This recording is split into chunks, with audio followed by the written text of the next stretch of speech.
Ardi Nugraha SEMSI, dan sebagai muadzin yaitu Bapak Budi dari welding. Informasi berikutnya, alhamdulillah pada Jumat kemarin tanggal 5 Desember kita telah mengadakan pagelaran amal donasi kita, yaitu kepada saudara-saudara kita yang ada bencana alam yaitu di Aceh maupun di Sumatera.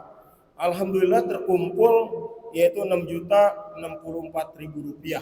Jazakumullah khairan katsiran atas donasi terbaik jamaah semuanya untuk meringankan saudara-saudara kita yang kena bencana. Dan pada hari ini kita juga akan melakukan yang sama, yaitu untuk melaksanakan pagelaran amal untuk donasi masih saudara-saudara kita yang di Aceh dan di Sumatera. Jadi kami mengharapkan kepada para jamaah semuanya, mari kita berikan donasi terbaik kita agar meringankan beban yang ada di saudara-saudara kita di Aceh dan di Sumatera, dan juga doanya agar mereka semua juga diberikan kesabaran bencana ini. Atas donasi terbaiknya kami ucapkan jazakumullah khairan katsiran, dan semoga Allah akan membalas dan melipatkan donasi terbaik jamaah semuanya.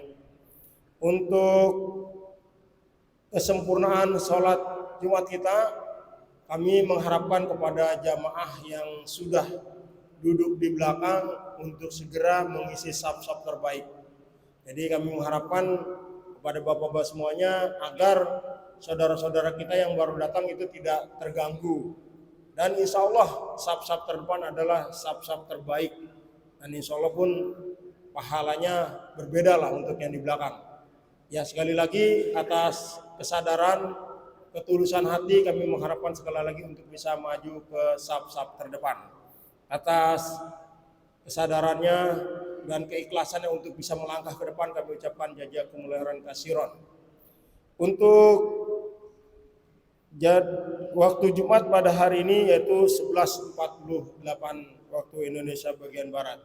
Demikian informasi yang dapat kami sampaikan. Apabila ada kata yang kurang berkenan di hati jamaah semuanya, kami mohon dibukakan pintu maaf yang seluas-luasnya. Akhir kalam, assalamualaikum warahmatullahi wabarakatuh.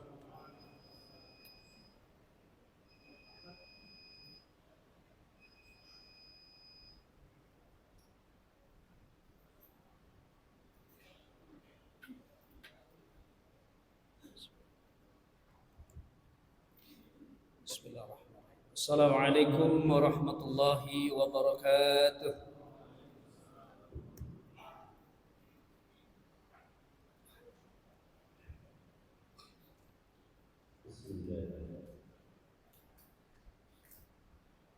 Allahu Akbar, Allahu Akbar.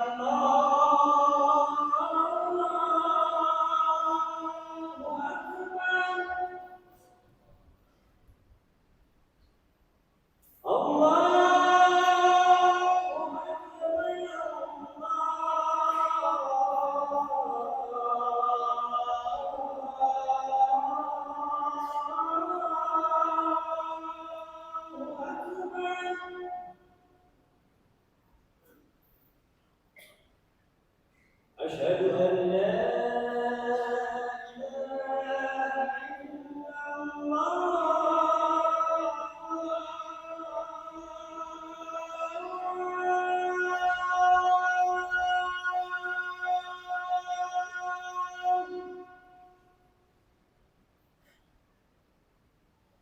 أشهد أن لا إله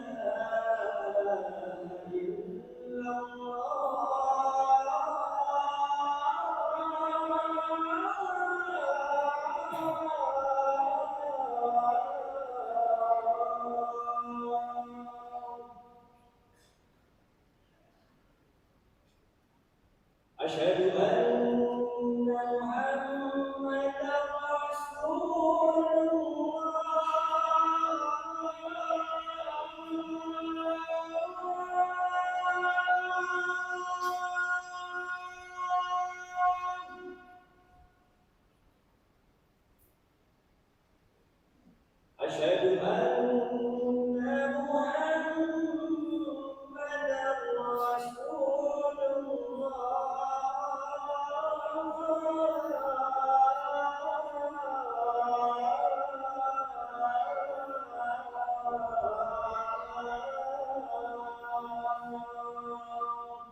الحمد لله الحمد لله الذي أنزل السكينة في قلوب المؤمنين ليزدادوا إيمانا مع إيمانهم أشهد أن لا إله إلا الله وحده لا شريك له وأشهد أن محمدا عبده ورسوله لا نبي بعده اللهم صل وسلم وبارك على هذا النبي الكريم نبينا محمد وعلى آله وأصحابه ومن تبعهم بإحسان إلى يوم الدين أما بعد فيا عباد الله أوصيكم ونفسي بتقوى الله فقد فاز المتقون فقد قال الله تعالى في كتابه الكريم أعوذ بالله السميع العليم من الشيطان الرجيم يا أيها الذين آمنوا اتقوا الله حق تقاته ولا تموتن إلا وأنتم مسلمون وقال النبي صلى الله عليه وسلم اتق الله حيثما كنت واتبع السيئة الحسنة تمحوها وخالق الناس بخلق حسن.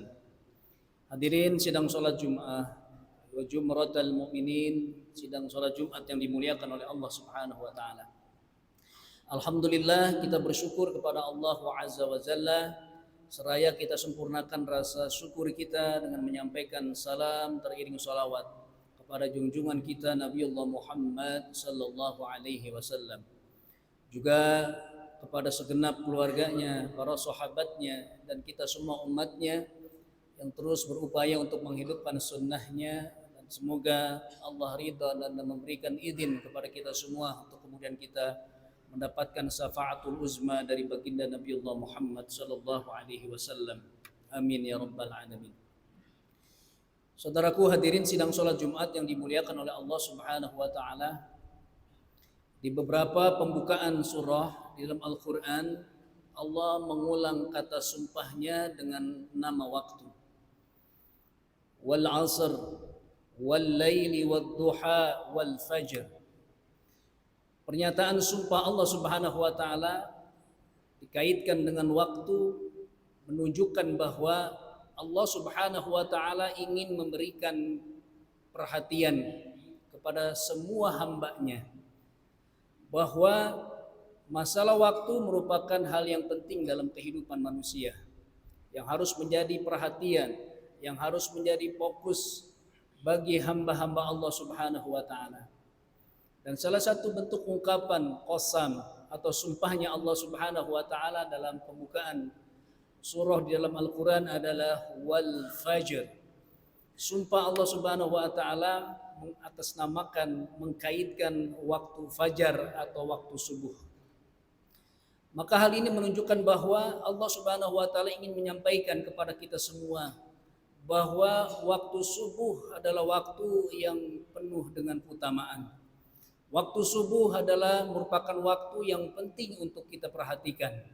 Hal ini menunjukkan bahwa keberhasilan seorang hamba Allah Subhanahu wa taala akan sangat tergantung bagaimana hamba Allah Subhanahu wa taala menggunakan waktu subuh di dalam kehidupannya. Dalam khutbah yang singkat kali ini, khatib ingin menyampaikan ada beberapa dalil atau alasan yang menunjukkan bahwa waktu subuh demikian penting nilainya bagi kita semua hamba-hamba Allah Subhanahu wa taala.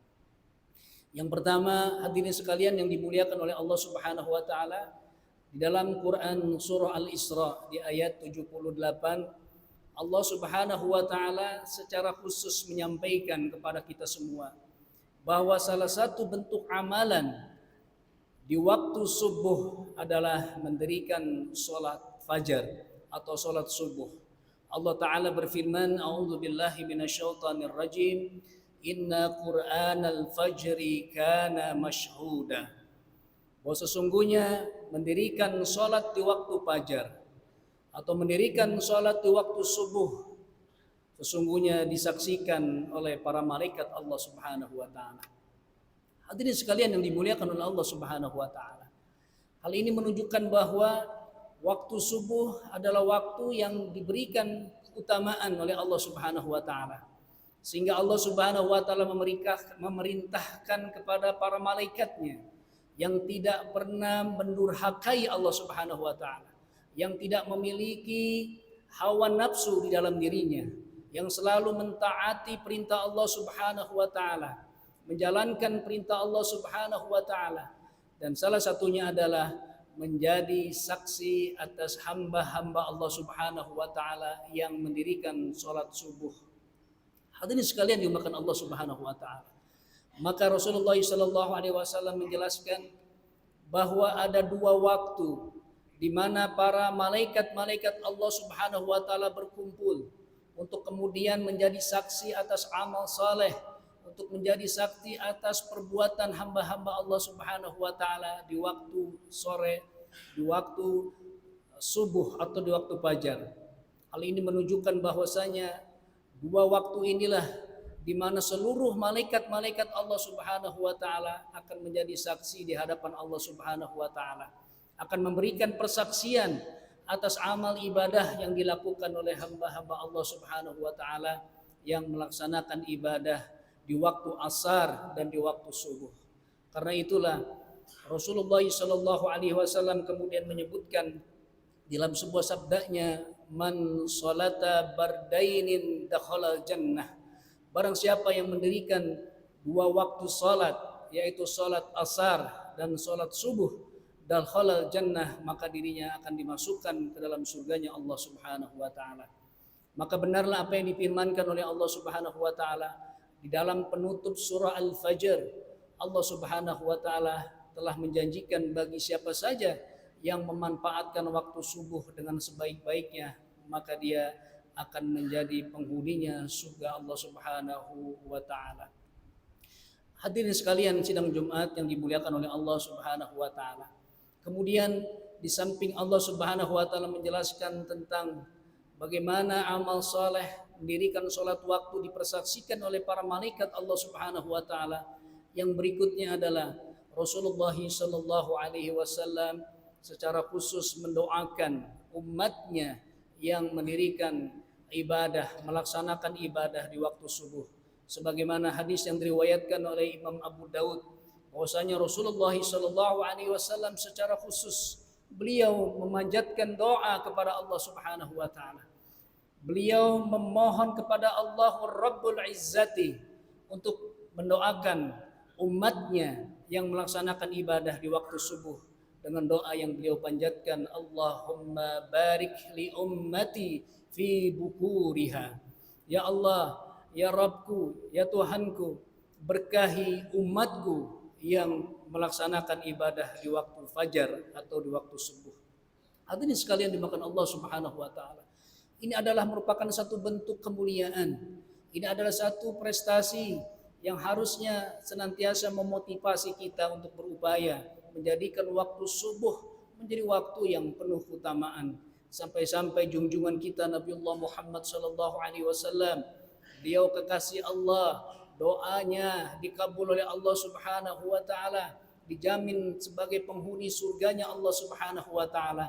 Secara khusus beliau begitu mencintai umatnya yang selalu beribadah di waktu subuh, sehingga beliau mendoakan kepada umatnya yang melaksanakan ibadah subuh untuk mendapatkan keberkahan dari Allah Subhanahu wa taala.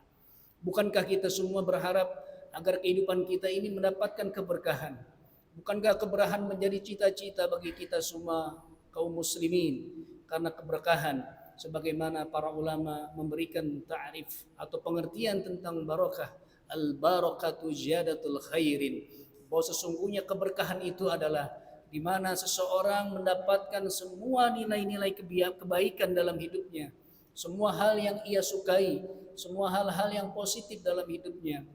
Hal itu menunjukkan bahwa orang yang mendapatkan keberkahan dari Allah Subhanahu wa taala, maka akan bertambah imannya, maka akan bertambah kebaikannya, maka akan bertambah amal salehnya, maka akan bertambah baik akhlaknya, maka akan bertambah baik harta dan hal-hal yang lain yang menunjukkan hal itu adalah kebaikan bagi dirinya. Maka hadirin sekalian yang dimuliakan oleh Allah Subhanahu wa taala, terlalu banyak dalil-dalil yang menunjukkan bahwa keutamaan waktu subuh adalah merupakan waktu yang memiliki keutamaan di dalam syariat Allah Subhanahu wa taala, yang demikian dicintai dan disukai oleh Allah Subhanahu wa taala dan Rasulnya. Karena itu sebagaimana para ulama telah mengajarkan kepada kita maka berupayalah agar kita semua menjadi hamba-hamba Allah yang mampu menjalankan waktu-waktu subuh dengan menjalankan ibadah kepada Allah Subhanahu wa taala. Setidaknya dalam khutbah singkat kali ini khatib ingin menyampaikan bahwa ada beberapa cara yang bisa kita ikhtiarkan agar kita bisa menjadi hamba-hamba Allah yang selalu bangun di waktu-waktu subuh, waktu-waktu fajar untuk menjalankan perintah Allah Subhanahu wa taala. Yang pertama, hadirin sekalian yang dimuliakan Allah Subhanahu wa taala, sebagaimana Rasulullah sallallahu alaihi wasallam telah mengajarkan kita hendaknya kita istirahat atau tidur di awal waktu. Rasulullah sallallahu alaihi wasallam demikian membenci umatnya yang menunda-nunda waktu istirahat jika tidak ada uzur atau hal-hal yang memang dianggap perlu untuk dia lakukan. Maka hendaknya tidurlah di awal waktu setelah kita melaksanakan sholat isya. Kemudian segeralah kita berwudu dan menjalankan beberapa adab-adab ketika kita tidur. Di antaranya adalah membaca ayat kursi, membaca surat Al-Ikhlas, Al-Falaq, Al-Nas 3 kali, kemudian kita hembuskan di telapak tangan kita, diusapkan ke wajah kita, dan kemudian berdoalah sebagaimana doa yang diajarkan oleh Rasulullah SAW. Bismika Allahumma ahya wa amut, dan kemudian memohon kepada Allah agar Allah bangunkan kita untuk kemudian bisa bangun di awal-awal waktu fajar. Maka mudah-mudahan dengan upaya yang kita lakukan, dengan niat karena Allah Subhanahu wa taala, dan berupaya untuk menjadi hamba-hamba Allah pilihan, agar kita bisa memanfaatkan waktu subuh yang demikian luar biasa agung dan mulianya di sisi Allah Subhanahu wa taala dan Rasulnya, kita menjadi orang-orang yang bisa istiqamah untuk bisa merasakan lezatnya ibadah di waktu subuh. Amin ya rabbal alamin. Barakallahu li wa lakum fil Qur'anil Karim wa nafa'ani wa iyyakum minal ayati wa dzikril hakim wa taqabbalallahu minna wa minkum tilawatahu innahu huwal ghafurur rahim.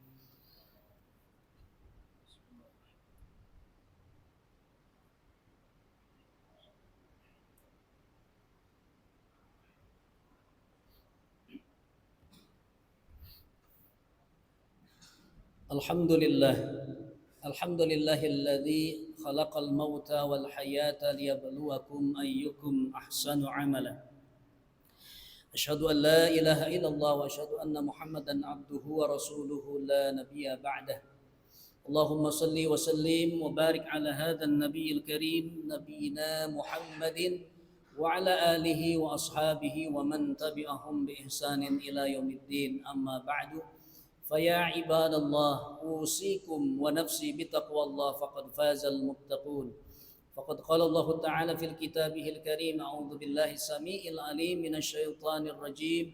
يا أيها الذين آمنوا اتقوا الله حق تقاته ولا تموتن إلا وأنتم مسلمون. وقال الله تعالى أيضا: إن الله وملائكته يصلون على النبي يا أيها الذين آمنوا صلوا عليه وسلموا تسليما. اللهم صل على نبينا محمد وعلى آله وصحبه وبارك وسلم والحمد لله رب العالمين. اللهم اغفر للمسلمين والمسلمات والمؤمنين والمؤمنات الأحياء منهم والأموات يا قاضي الحاجات. اللهم إنا على ذكرك وشكرك وحسن عبادتك. اللهم ثبتنا بالإيمان، اللهم ثبتنا بالإسلام، اللهم اختم لنا بحسن الخاتمة ولا تختم علينا بسوء الخاتمة. اللهم ربنا تقبل منا صلاتنا وصيامنا وقيامنا وركوعنا وسجودنا وتعبدنا وتسبيحنا يا الله يا رب العالمين. اللهم افتح لنا أبواب الخير وأبواب الصحة وأبواب القوة وأبواب الرزق وأبواب البركة وأبواب المودة وأبواب الجنة برحمتك يا أرحم الراحمين. اللهم إني أسألك الهدى والتقى والأفاف والغنى. اللهم إني أسألك علما نافعا ورزقا طيبا والعملا متقبلا. اللهم أعز الإسلام والمسلمين. اللهم انصر إخواننا مجاهدين في غزة. اللهم انصر إخواننا مجاهدين في كل مكان وفي كل زمان. اللهم ثبتنا بالإيمان، اللهم ثبتنا إيمانهم، اللهم أنزل السكينة في قلوبهم اللهم ووحد صفوفهم برحمتك يا أرحم الراحمين اللهم أهلك الكفارة والمشركين اللهم دامر اليهود والإسرائيل اللهم شتت شملهم اللهم فرق جمعهم يا ذا الجلال والإكرام يا حي يا قيوم يا بادئ السماوات والأرض يا ذا الجلال والإكرام رب اغفر لنا ولوالدينا ارحمهما كما ربونا صغارا ولجميع المسلمين والمسلمات والمؤمنين والمؤمنات الأحياء منهم والأموات ربنا آتنا في الدنيا حسنة وفي الآخرة حسنة وقنا عذاب النار والحمد لله رب العالمين عباد الله إن الله يأمر بالعدل والإحسان وإيتاء ذي القربى وينهى عن الفحشاء والمنكر والبغي يعظكم لعلكم تذكرون ولذكر الله أكبر قم الصلاة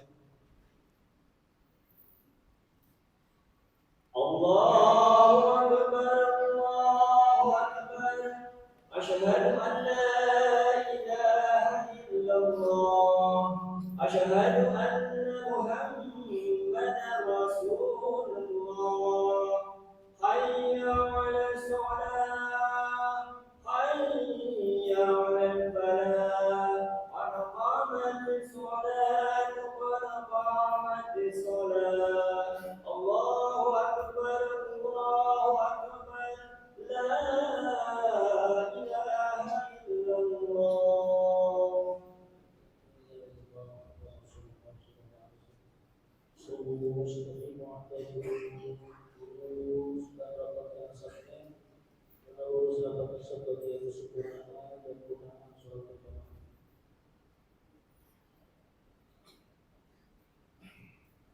الله أكبر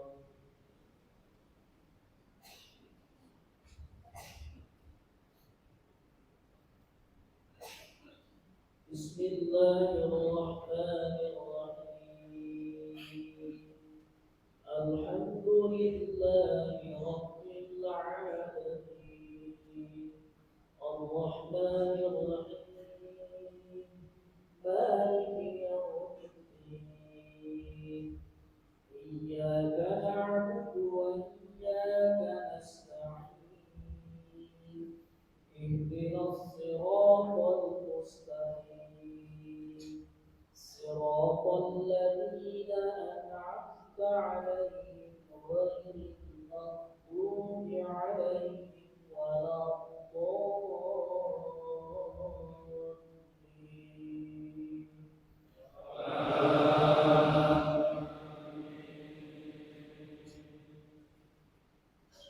وأطيعوا الله والرسول لعلكم ترحمون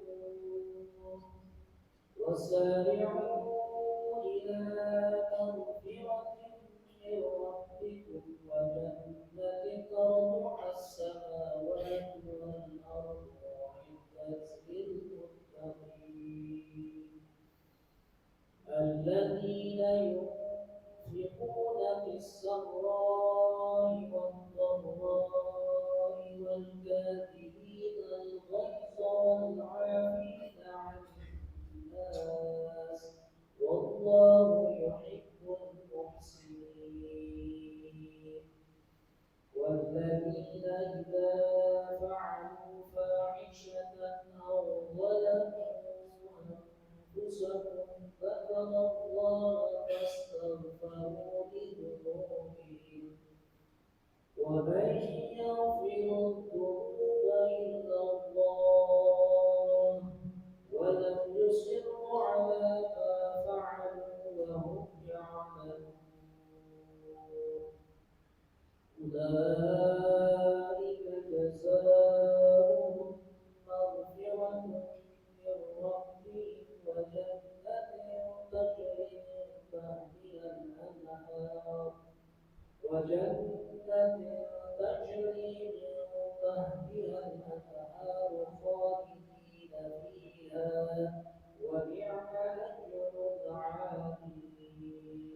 الله أكبر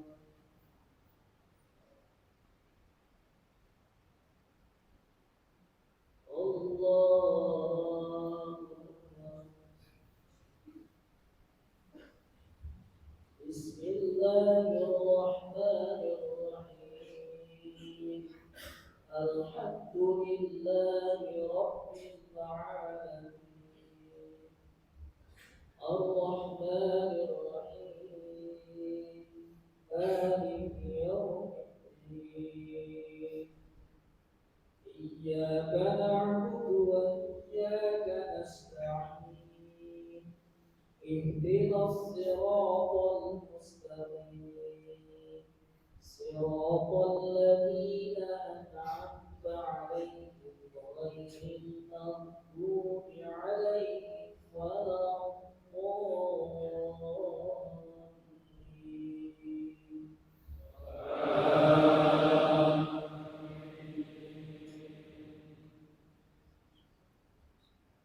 ولا تهنوا ولا تحزنوا وأنتم الأعلون إن كنتم مؤمنين إن يمسسكم قرح فقد مس القوم قرح مثله وتلك الأيام نداولها بين الناس وليعلم الله الذين يتخذ منكم شهداء والله لا يحب الظالمين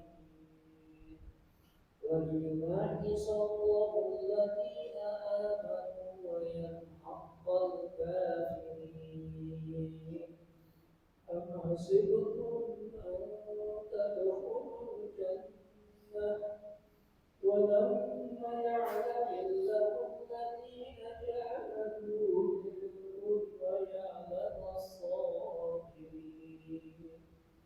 ولقد كنتم تمنون الموت من قبل أن تلقوه فقد رأيتموه وأنتم تنظرون وما محمد إلا رسول قد خلت من قبله الرسل أفإن مات أو قتل انقلبتم على أعقابكم ومن ينقلب على عقبيه فلن يضر الله شيئا وسيجزي الله الشاكرين الله أكبر سمع الله لمن حمده الله أكبر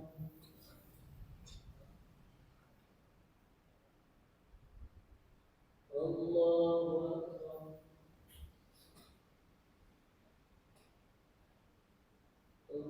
الله أكبر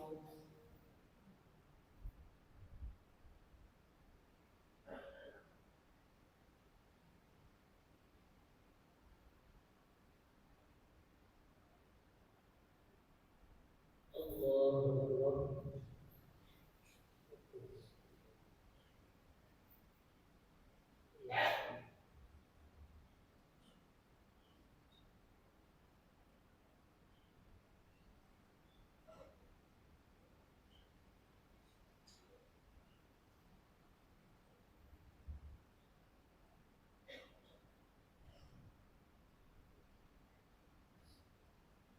السلام عليكم ورحمة الله السلام عليكم ورحمة الله